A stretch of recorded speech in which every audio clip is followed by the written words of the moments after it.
All right. Well, great to have you here.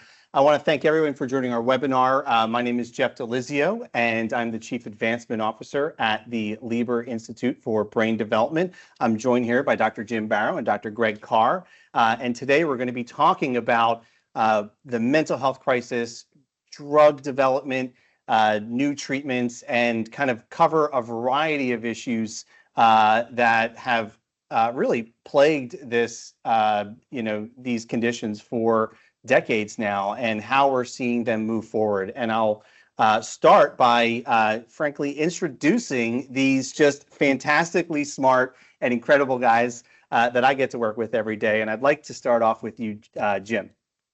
Yeah, so Jeff, as you know, I'm a medicinal chemist, trained as organic chemist. We go into the lab, we make drug molecules, learned my craft at Merck, a pharmaceutical company, and then came to the Lieber Institute in 2010 to lead the drug discovery group here, working with really talented group of people, including Greg Carr. So first, Jim, Jeff, thank you for the opportunity today for the conversation. So I'm a lead investigator here at the Lieber Institute. I lead the in vivo pharmacology lab. By training, I'm a behavioral neuroscientist, behavioral pharmacologist, and I've been involved in neuroscience drug discovery now for close to 2 decades. So going back to my time in graduate school. Well, the Lieber Institute is a pretty unique place. We kind of have the entire life cycle of brain research that happens here. We have one of the largest brain repositories dedicated to studying mental illness in the world, with basically 5,000 brains and counting. We have an incredible group of researchers and scientists that are doing basic research on the brain, trying to uncover, the mysteries of this incredibly complex organ. And then we have your group, Jim, the drug discovery group, that looks at what's going on in the world, in the industry, here at the Lieber Institute, and then tries to find unique targets and drugs that we can develop to help people. But one of the other things, and we'll talk about this a little later, is the secret sauce of the Lieber Institute is not just the fact that we're doing this incredible research. Our goal ultimately is prevention, and we have a lot of points along that way that we're working to get to and to help people throughout that journey. But our guiding light, our beacon, is prevention. We want to actually prevent this, and to do that, we need to understand what's happening right now. So I want to go back just to start a little bit about in the mental health field, what have we seen historically related to medications and drugs, and what has, what does that history look like? Because it seems like while there's been a lot of advancements recently, there hasn't been a tremendous amount of change in decades. So what does that look like? Yeah, so I can start with that. So I think the biggest advancements came in the 1950s, actually, where people were sort of discovering new molecules by accident, things that were developed for some other purpose and that were noticed to have different effects on mood or hallucinations or delusions in the case of chlorpromazine. And so as we've learned more about how the brain works and what the receptors are and the neurotransmitter systems, we've been able to figure out exactly how those molecules are working. And so a lot of the development had been refining them, getting rid of some of the side effects, really honing in on their efficacy, but really sticking to a very few mechanisms. So the dopamine system is a classic one, and we've really narrowed down, okay, this is what it is. It's pretty exciting that recently we've got a brand new molecule for a drug for schizophrenia that's just recently been approved that's not working on the dopamine system. It's actually working on the muscarinic system. So again, acetylcholine, so different neurotransmitter system. So that's been a very recent advancement, and I think is going to help fuel further things. I don't know, Greg, any other? Yeah, no, I'll just add, I was fortunate in graduate school to work with a number of psychiatrists who had been around for that transition that Jim talked about. So they had practiced before there were any sort of therapies available, and got to see sort of that revolution that occurred, and the ability to treat patients in an outpatient setting. You didn't have to confine folks to psychiatric institutions full time.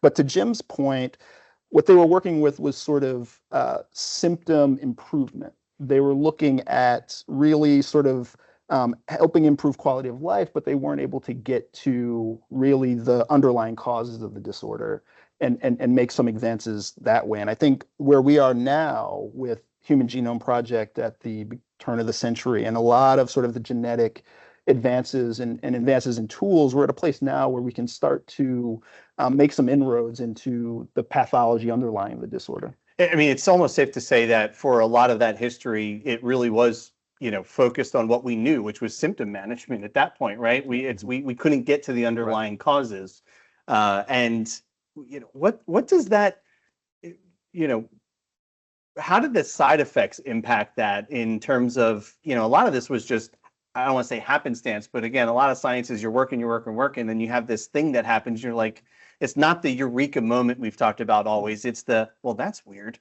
What's that do, right? What's that mean, right? So what can talk a little bit about that in the context of kind of the early days? Yeah, so Jim mentioned chlorpromazine. That was a compound that was developed as an antihistamine originally, but some astute researchers and clinicians noticed that some of the patients were having improvements in their psychotic symptoms, right? And so you have something that's not designed for a specific purpose, and so you're going to end up with a lot of potential side effects. And so you had sort of movement issues that resulted from treatment there, and some other toxicities, right? It wasn't a tailored solution, and so that's been, I think, a big issue in the field, is that yes, a lot of these treatments improve, particularly the hallucinations and delusions that patients have, but they come with a lot, because they're not a targeted therapeutic, they come with a lot of side effects, and those can be metabolic, those could be movement, as I said, sort of movement disorders that pop up. And so I think we're really at a place now where we can start to really fine tune those therapies. Yeah, I think the big change, again, as Greg mentioned, is the Human Genome Project. Knowing what the genetics is, we know a lot of these diseases have a significant genetic component, and unfortunately, this isn't quite like cancer, where it's oftentimes one mutation that's really driving that cancer, and you go after that one thing. And from a drug discovery point of view, that makes things easy. You can really target that. You can have a diagnostic. Hey, my tumor has a BRAF mutation. I'm going to go after this BRAF drug, and off you go. We don't have that luxury in psychiatry, and that's really sort of, I think, the strength of the Lieber Institute, is having the scientists here who really understand the genetics, who can help us piece together all these little genes that have a little bit of effect, and how we build all that together to really get at what really is the true underlying genetic basis of this, and how the brains are not quite right. Even though the brain is mostly right. It's just a little bit off. And once we get that, it'll make it a lot easier to really understand, okay, this is what we need to do to fix that. I mean, the complexity is mind-boggling. Our founder and CEO, Dr. Danny Weinberger, talks all the time about the connection between genes and environment, right? The epigenetics piece of this, and that you actually have to take both of those things. So I mean, you aren't just targeting this one thing. You're having to look at essentially the world and the impact on that, and that's hard, right? Yeah. I think there are two components to that complexity. One is just from a static perspective, billions of cells, trillions of connections. It's just an immensely complex organ. The other piece is that it's an extremely dynamic organ, in that it's doing multiple things at multiple times and needs to be able to move between sort of different states to control behavior. And so not only are you dealing with something that on its own is complex, but you need to be worried about the interplay over time. And that's something that I think is a real strength here, is you not only have sort of the genetics that are the building blocks for the brain, but you can make those connections to how cells function, how groups of cells function, and then how ultimately circuits produce output, whether it's behavior or thoughts. And so that's really what we're trying to get to. Well, let's dig into that, Jim. I think one of the unique elements of your work is the fact that you have to overcome so many challenges in creating, a new therapy here. Can you just talk about, I mean, we talked about the complexity of the brain, obviously, but can you talk about just some of the challenges that you have to face and navigate to actually make something happen? Yeah, so drug discovery is hard in no matter what, therapeutic area that you're working in. And so it's a lot of it is first, We like to have a target because it makes it a little bit easier, or we can have what we call a phenotype, just how cells behave in a dish or animals might behave in a cage. And that's really what we're going after. And then you have to have molecules. You have to get a lead from somewhere that can actually affect that and bind to that receptor or affect that behavior in some way. Are those molecules, are they specific? Are you creating those molecules? Are you putting things together? Are they naturally occurring? Yeah, so we can get these, we call them leads. We can get these leads from lots of different places. We can either look at, well, what does this normally look like? And we can make modifications. Hey, I'm going to make an analog of dopamine and make it maybe more or less, selective for the different receptors of dopamine. That's one way to go. Another way is there are large libraries of just chemicals that are available that you can screen. And that's actually produced some, a fair number of drug leads. It's just from, we call it random screening, but it's, a way to just try and find a lead. Sometimes you have closely related molecules that might be working in some other context that you can repurpose and then start to modify. So you need to get your starting point from a lot of different places. Natural products are another place. Although that mode of discovery is not nearly as popular now because natural products are complicated and harder for us to work on in the lab. I did that as a graduate student working on synthesis of natural products, and that was my whole PhD, to make one molecule. We don't have that kind of time. Wow. No, not at all.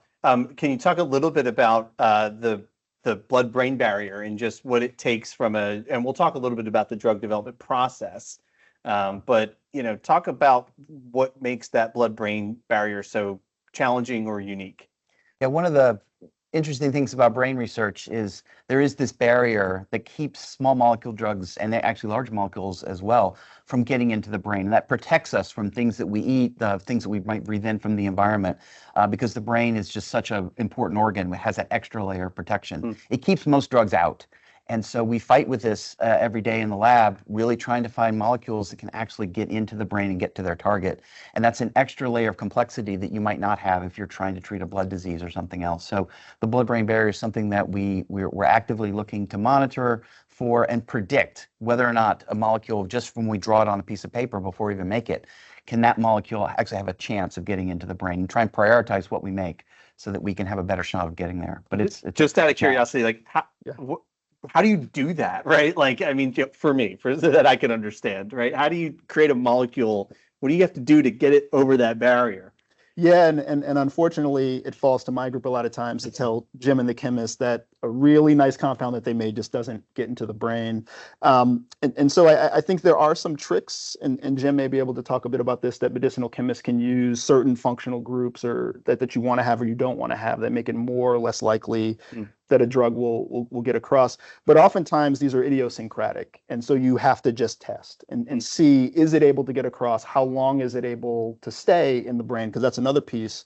A lot of things can get in, but because the brain is such a protected organ, there are actual proteins, transporters that will move things back out of the brain. And so you have to worry about both the transport in and potential transport out. Take me through the drug development process, right? I mean, we obviously there's the clinical trial piece, which I think people just generally are familiar with, that you have to go in and do these blind studies and what have you. But frankly, there's a whole world that has to happen before that. And the main thing that I know about it is it's really frustrating, and there's a lot of fits and starts to get to where you need to go. So, I don't know how you all manage day to day, frankly. But can you just walk us through the drug discovery process a little bit? Yeah. So, I mean, you start with sort of the potency on the target or the phenotype that you're interested in. But give me an example of what that would be. Well, that's just activity. Let's say we're trying to block an activity of an enzyme. And so we can actually isolate that enzyme in a test tube and then look at its reaction just from a biochemical point of view and measure the rate that it makes its product, and can we block that? So that's a very simple assay that we can run in the lab. You can miniaturize that. You can run, thousands of those, and that's pretty high throughput. But there's lots of enzymes. There's lots of receptors. There's lots of other things a small molecule can do, and that's one of the troubles with drugs is we talk about side effects. It's usually not from the target of interest. It's from its binding to something else and affecting some other enzyme or some. Because everything's interconnected. It's all meshed together. It's all meshed together. So we spend probably more time worrying about the potential toxicity of a compound. And all of us here on the drug discovery team are just sitting on pins and needles right now because we have a molecule that's in toxicology testing now. And it's just a big black box. We don't know. We've tried to minimize the chances that we'll have an untoward outcome. And we're just really keeping our fingers crossed that we'll actually get past that toxicology barrier. There's the blood-brain barrier we have to look at. We want, generally, for what we're doing, a once-a-day drug. So, it has to be a pill that can get out of the stomach, get into the blood, get to the brains. We're measuring that as well. And that all happens sort of at the early stages. As you get more and more confidence that your drug is both working the way you want and it's going to be safe, then that's when you get into the regulated steps that the FDA is going to really pay attention to make sure it's safe enough to go into people. And there's a huge amount of work that gets done at that stage. And that's when it starts going into the clinical testing. You don't get to patients where you can actually test whether your idea is right or wrong till many, many years into the process. So you're really trying to predict the best you can early on. Is this got a good chance of working? Are my models of the condition good enough to predict what's going to happen in a human? But you really don't know. And that's the problem in psychiatry.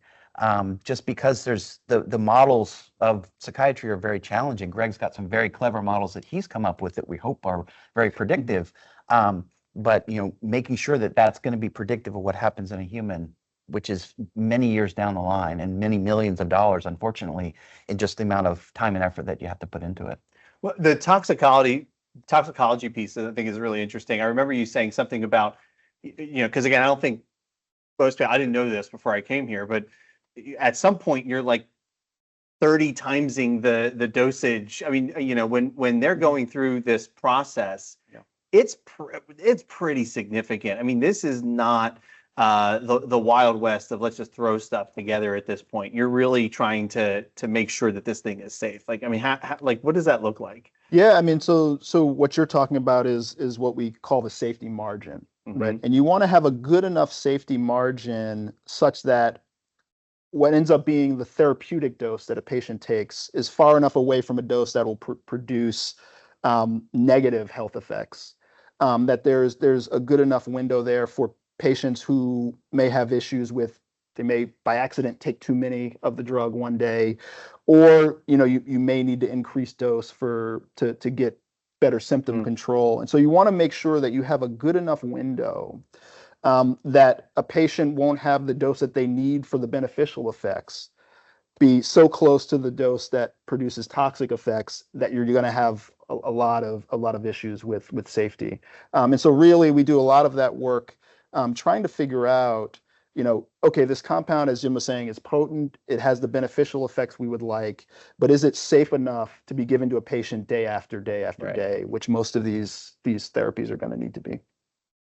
Yeah, that's, I mean, in terms of that process, how I don't want to use the word failure because it's not failure, but like, you're talking years. Like, why does it take years to do this, right? I mean, to get to a place where you're even going to put it into a person for a clinical trial at the very least. Like, why?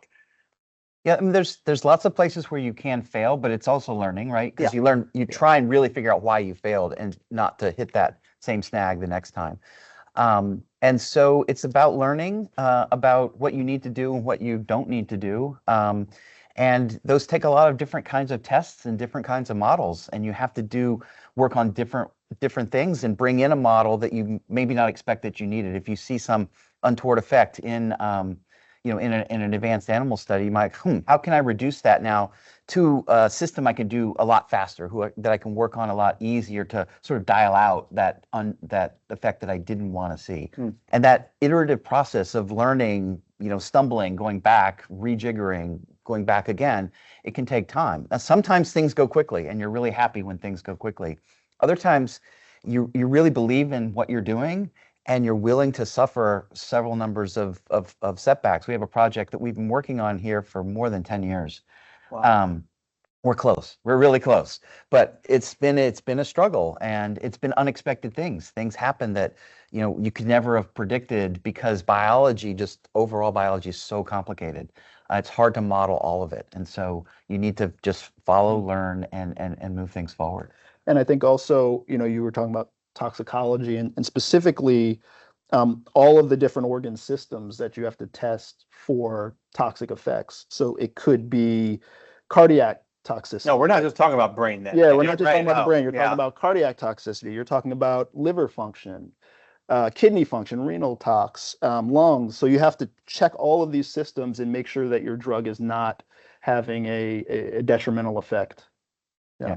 And one of the other things about that is evolution reuses systems. So a system that's working well in the brain to sense one thing is also working in the kidney. Potassium is a very useful molecule in neurons and in the kidney. You can't lose all your potassium. So your kidney's working on sensing that. Your brain is certainly paying attention to it. So you have to make sure what you're doing in the brain doesn't have an untoward effect because you're reusing the same ions, the same neurotransmitters in all the different organs.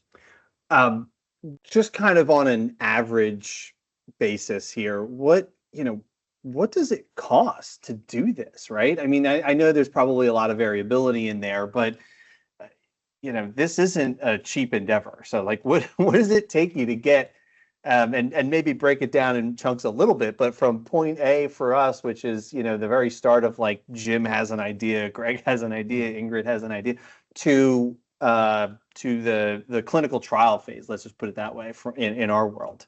Yeah, I think some of that depends on if you count the cost of failure. If you just count the cost of success and look for a successful molecule, even that's expensive, right?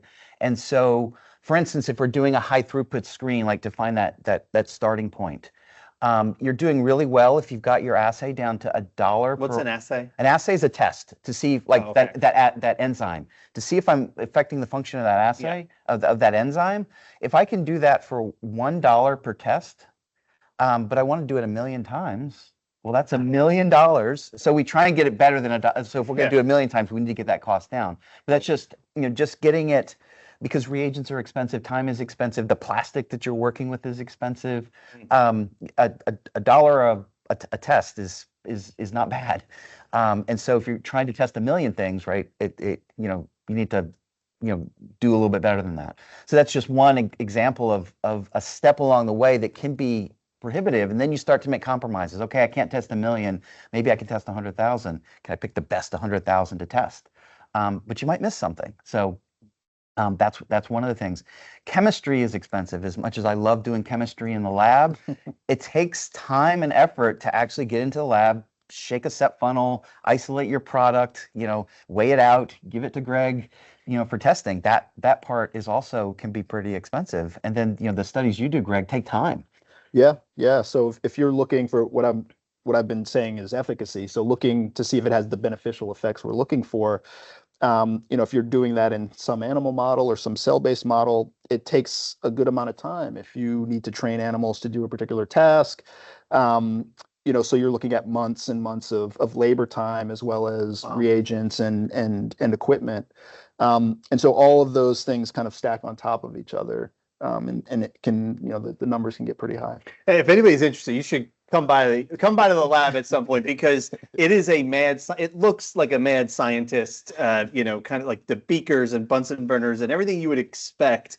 It's wild, and I don't know, it looks expensive. I don't like walking in there. I feel like I'm going to break something. But what's also though really nice is the technology that's advancing, that's being developed by all different kinds of groups to give us better tools to look at processes and to really look at the stuff that Greg is doing now, monitoring neurotransmitters in real time. It's something we were inferring before or doing. What does that mean? So when a neuron fires, right, your neurons are firing less than once a second. I mean, they're going just like this, like all the time. And so they're releasing neurotransmitters, those are being taken up, and then it has to reprime the system and go again. And so really monitoring the levels of those different neurotransmitters is really important to make sure the brain is functioning at the right level. And before we would do it sort of an aggregate or sum, but Greg's got it now where he's got animals that see food and we watch the dopamine just go up. Exactly. And so we can see it in real time, and it's so cool what you're doing. And the previous techniques, it would be sort of a lag of about 20 minutes, right? So you don't know what's happening at the cellular level. Now we're sub-seconds to small number of seconds. So we can really see in real time how an animal is responding to a drug, how they're responding to their environment, and that helps us kind of refine our ideas and figure out, what may be the most effective strategy. I mean, this is fascinating. What are just out of my own curiosity, what are some of your favorite tests to run, favorite machines to use? I'm assuming you have a favorite. Maybe you don't. I don't know. I have like a favorite, Yeah, It's like pen being a and favorite child. yeah. Jeff. What? It's tough. You're Yeah. asking Hey, a tough question. I'll say one of the things that we do in the lab for patients with schizophrenia and other neuropsychiatric diseases, in the clinic, they're often given what are called neuropsychological test batteries. And so they're really just sort of computer tasks that allow a clinician to see, okay, does this person have issues with working memory, attention? Are they able to maintain focus over a period of time? And so what we've been able to do is to translate these tasks to a touchscreen platform that mice and rats can use. Mm. And so we can do the exact same behavioral tests in animals that you can do in patients. And so we really think this is helping us, as I said, sort of refine our ideas about viable targets and have more confidence in the results, because we're seeing almost one-to-one correlation between sort of animal behavior and human behavior. And this is something that's really sort of developed in the last decade or so that's made it really helpful for those of us who work on these kind of translational studies. Yeah, it's interesting how a couple $100 iPad comes down to a $10,000 touchscreen. I'm like, it's the same as the iPad. Wow. Yeah.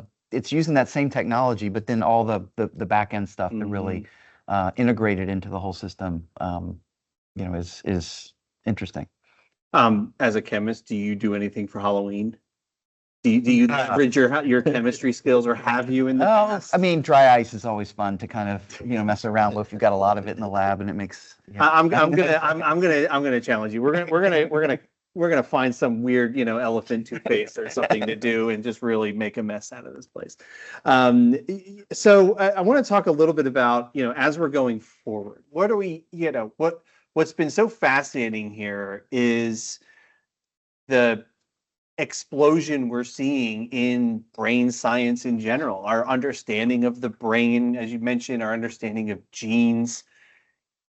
Where do you see this going over the next, 5-10 years, right? I mean, my hope is, I think this has been a challenge, and I could speak from, a family member who's been impacted by epilepsy, which, there's a lot of crossover there, I've learned, into what the work we're doing. And, we just really are looking for better meds, better targets. We're trying to understand the brain so we can look at a variety. I mean, even the ketogenic diet in the epilepsy space is a really fascinating outcome in the last several years. So where do you both see, the next 5, 7, 10 years, if you can go out that far, and what are you excited about? I think in the short term, I think the approval of the new schizophrenia drug will bring along a lot of better refinements. It's not perfect, but it's a real advance in like, hey, there's a different mechanism we can target. And there's lots of people already working on hopefully better versions of that mechanism. And so that will move forward. The other issue that's really not tackled very well especially in schizophrenia, is the cognitive deficits that are seen with schizophrenia. And I think there's, approaches to that are starting to being tested, in the later stages of development, and we'll start to see hopefully some benefit, in the other symptom domains of schizophrenia that have been a little less addressed. I'm hoping from the genetics, and the more we learn about patients, we can get from it's a big umbrella, schizophrenia or depression or whatever. These are big umbrellas that define a general symptom class. If we could get that a little narrower, I think that would help both the doctors and the patients to understand what they need and tailor the right medicine to the right patient. Well, just on that note, it's funny because, again, coming from the epilepsy space, we talked about, cancer, and while somebody might say, yeah, I have cancer, most people know the type of cancer that they have. In the epilepsy space, that wasn't the case. It was like, what do you have? I have epilepsy. Well, what type? And, now there's, hundreds of genetic epilepsies that have been discovered just in the last, several years.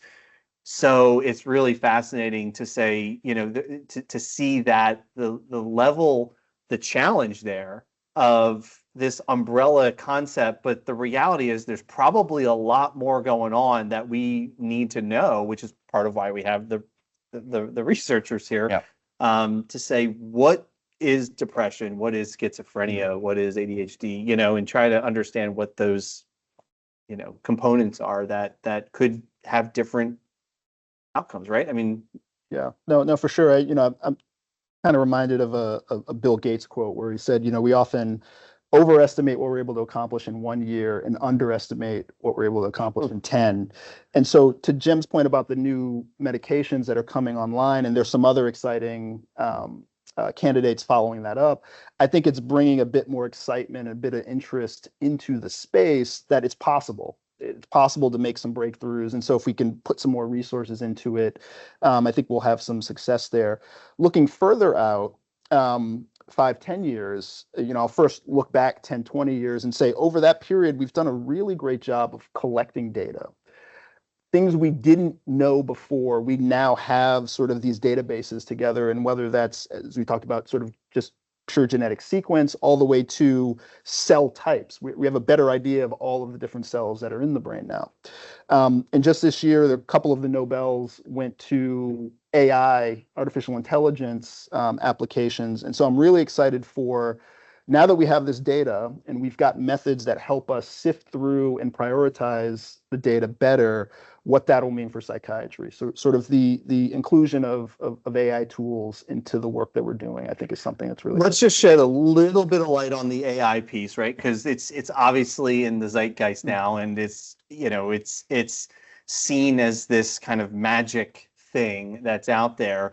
And we're not talking about like we're going to hit a button with all that data and out pops a drug that AI created, right? How do you see AI over the next 5 to 7 years, getting better, or how it will be, how you think it could be utilized? Understanding we're not experts in AI, but incorporate what into the drug process here. Yeah, I think it's a tool, right? And there's going to be specific use cases where it's going to work really, really well. And what we've been learning is you need really, really good data sets to train and really teach the AI to then be able to go in and pick up things. And so, as Greg mentioned, we're getting better at developing those data sets, getting them uniform, getting them sort of machine readable in some ways. That's going to be a really important part, is getting this data into forms that actually can be queried in a good way by the AI systems. Just in my area with the drug discovery point of view, sometimes we struggle, how do I make this molecule? And now with all the literature out there, with the number of chemical reactions there, it's getting better at being able to help us make our molecules faster. We're not quite there yet. There's some people that think we're there, but it's again, it's a tool, and it will just keep getting better, and that will keep us going forward. So there's each step of the way, there's very specific things that it's going to be very good at and really help us move forward. In the broader sense, right, we still need, I think, with the heterogeneity of these conditions, probably need even bigger and bigger data sets, again, well curated, to really be able to pull out the signals that we need to pull out of pretty complicated data sets. Yeah, and I would just add, there was a very recent paper that came out related to something not related to neuropsychiatry, but I think there's some lessons in there. So for a long time, people were struggling with, how does a sperm fertilize an egg? Right, and they had two. Well, we're not going to talk about that. Not completely. Not completely. Yeah. All right, go ahead. Talk about science. So researchers had two proteins that they knew were involved, but they knew it wasn't complete. Right, they were necessary but not sufficient for the process. So AlphaFold, one of these AI techniques, suggested a third protein that no researcher had ever thought of before, just based on the conformation of the protein. Researchers went out and tested it, and in fact, it was the missing link for this process. And so I think as we look at neuropsychiatry, we have all of these potential candidate genes and proteins, and some of them we don't know what their function is based on prior research, but there may be ways for us to get insight into, okay, have you thought about this candidate and how it may relate to what's known biology? And that's something really where I think AI will be extremely helpful. I think it's really interesting to see where even the research world, drug discovery world is going. I mean, we're right now partnering with organizations that are in that space. We're working with Amazon on the data piece, right? Because we need clean access to data. We need to have a lot of compute power to run this. Data sets continue to get bigger and bigger. So it's interesting that we're really expanding the view past, the pure scientific or academic world into, frankly, big tech in a way, right? And I think there is a partnership there that'll help accelerate this, and we have to be careful. We have to do it properly. We have to put all the controls in place, right? So it's interesting.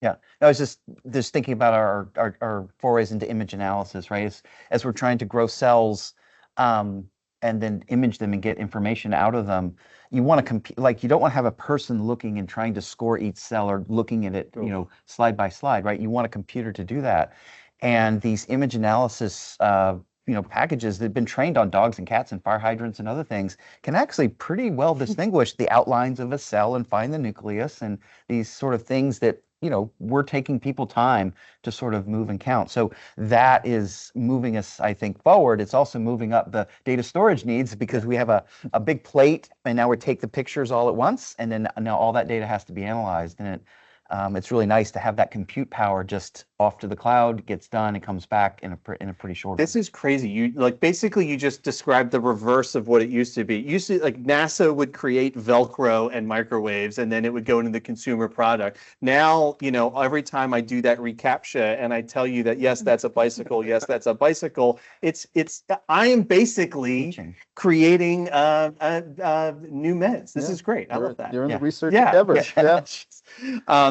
Well, I think we want to take a few questions as well before I let you guys get back to work, because we need you out there doing the work. But the other thing I wanted to just touch on is, as we're looking to the future, what do you need? What do we need, both, here at the Lieber Institute, but also just in the space to move this forward and to accelerate it? I think, as always with this type of work, you need money. And so a lot of our early stage funding does come from the federal government. And so one of the things that always comes up is, advocacy. I think is really important. So just having sort of buy-in from the community and interest from the community is really helpful for our elected officials to see that this is something that the public is interested in, and we want to expand. We want to draw people into the field. So I think that's something that we definitely need. And I always, as someone, I have a joint appointment at Johns Hopkins in the School of Medicine there, and so really, new folks, young folks who are interested in this space, they may not, know much about neuropsychiatry, but they've probably got skills that will be helpful as we're talking about a lot of math, AI coming into the space. So really just human capital as well as financial capital is really what we need. Yeah. What do you think? No, it's been great to be here at the Lieber Institute because our founders, the Lieber family and the Maltz families, have been very generous, not only with their their resources, but with their patience. Like, not expecting something to happen right away, to know that this does take time. And I think we've seen the acceleration and the compounding of their investment with the federal dollars, and now we're getting more partnerships with private organizations, whether it be pharmaceutical companies, or even, again, I think with the recent successes, even the venture groups are starting to pay attention to this a lot more, and that's really helpful to get resources into the space. So the partnerships between different kinds of organizations that you wouldn't think to work. We have a project working with a venture capital group. I never thought they would be interested in funding a basic research project, but they are now, and that's really useful to get those folks and their timelines and their resources, making sure we're moving quickly. So for people on the webinar, if you have any additional questions, by all means, use the Q&A feature there, and my partner in crime here, Karen, will be monitoring this for us and shooting them over. So great question here. Do you think differently about drug discovery when it relates to the pediatric population? Is there a difference there? Is there a different process that you have to go through, or challenges? And just long times that it started with drugs that we know are effective for adults, and then we try to shoehorn them into the pediatric side. So what are your thoughts on that? It's a great question. Yeah, it's a excellent question and always a concern, right? In terms of testing and experimental new medicine, you really don't want to start with children. Just there's so much development and things that are going on. So making sure that at least the medicine is safe and well tolerated in adults is a really important safety feature, I think. But then working your way back through the ages, and we have one project where we think will be really good for autism, but it's difficult to envision a clinical trial starting right away in children, just in terms of the regulatory environment and to just thinking about all the brain development that still has yet to occur. So This sounds like it's almost like there's an advocacy piece of this too, from a regulatory environment. I mean, yeah. because it does make sense, from that safety component. I think it is hard pressed to go down that, like the clinical trial route with children. But at the same time, there's things that are impacting children very specifically and in large numbers, right?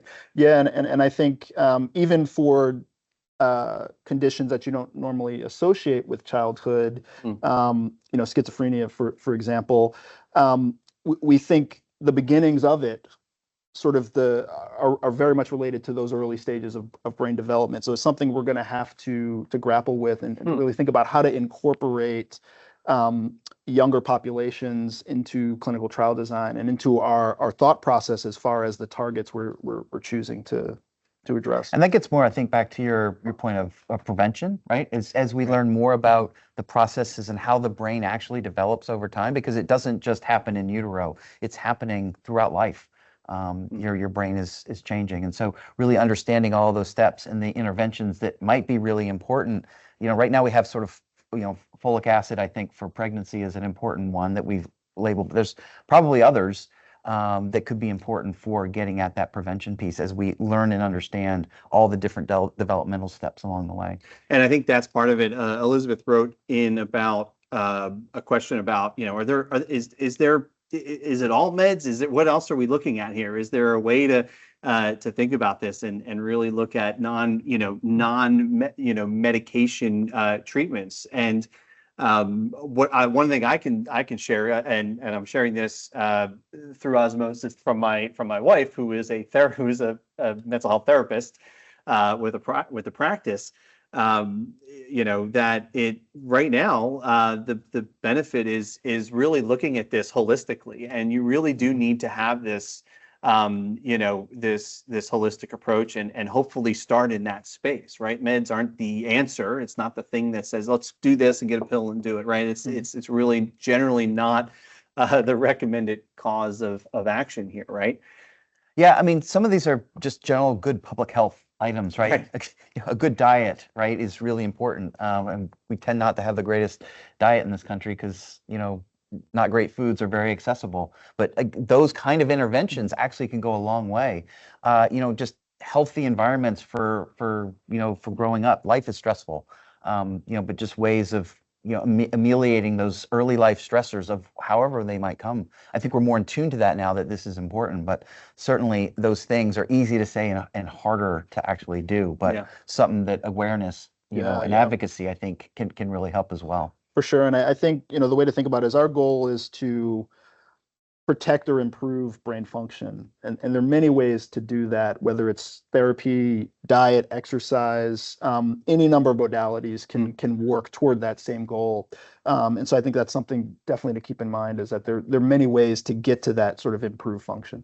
And I think that's the other element of what we're doing here on, in the research side, which is looking at, as we're kind of making these discoveries about the brain, we're looking at that variety of ways to engage with it. And I'll just give, the one element I know is, Dr. Irwin over here is got some amazing stuff happening with stem cells and looking at working with the Johns Hopkins biomedical folks, right? So this isn't necessarily a drug, although it could be incorporated into this, but looking at nanotechnology and how can we really target and try to change things. And when we talk about gene therapy, so it really you do have to look at the full picture and really have a holistic approach, which is important, right? Yeah, for sure. The other question that came in here is what does this work mean for each of you personally? Like, why do you do this? Yeah, I mean, I can definitely start there. So as I said, I've been doing similar work to this for about 20 years, and there are two components to that. One is um, I do have members of my family who are affected by mental illnesses, and so having that in the background is something, thinking about career, that it's meaningful to me personally. The other piece is just curiosity about how the brain works, and this is a space where I can marry those two things together. So I've always been curious about psychology, neuroscience, pharmacology, and this is a space that allows me to combine that with sort of, my personal interests. Yeah, no, I like to build things, and I think, lots of, people, start with Legos and everything else, like to build things. And so building molecules is fun for me, constructing, making things that people have never made before. And then the fact that they can actually be useful and help people. And then in drug discovery especially, right? It can be lots of patients. You can have a pretty big impact. So just that building something new that's actually useful, I think is sort of my motivation. So what you're telling me is that all the Legos that I step on and Worth it. tell my 7 and 10-year-old to clean up Absolutely worth it. has a good. Creativity, yeah, all of it. It's funny because I think one of the things I think about being here, and one of the reasons I'm here, is because this is important, and there is still a stigma around this, which challenges the awareness and the advocacy component of this, right? I mean, and as I'm thinking about it, we really are relatively, in terms of how many people this impacts. I would challenge them. You may not know about it, but there is probably it's not the 6 degrees of Kevin Bacon, right? It's like the 2 degrees of Kevin Bacon here, right? There's probably within 1 or 2 degrees somebody impacted by a mental health condition in some way, shape, or form. And I think that's something that hopefully will continue to come out, continue to be normalized, and allow us to kind of accelerate all these therapies that we're talking about. I think what's cool for me is actually being in a place that allows us to have that kind of exponential impact. I mean, we're talking about, 150 people here that frankly, in the last decade that we've existed has had this incredible impact. And what we're seeing, with everything that's in the pipeline, with everything that's coming out, the papers, the discoveries, and it influences a lot more than this, right? Because everybody here is influenced and influencing other researchers, other people in the field, and hopefully just, kind of everybody out there to get interested. So, yeah. Well, listen, I'm just so glad you are here and doing this work. We need you. I think it's fascinating, and I hope everybody here thought the same. Please reach out, follow us. We'll be sharing our milestones as we continue to achieve them, and just stay tuned. There's stuff coming down the pike, right? Yeah, no, for Absolutely. sure. Yep. And thank you, All right. Jeff. Appreciate the conversation. Yeah, thank you. Thank you.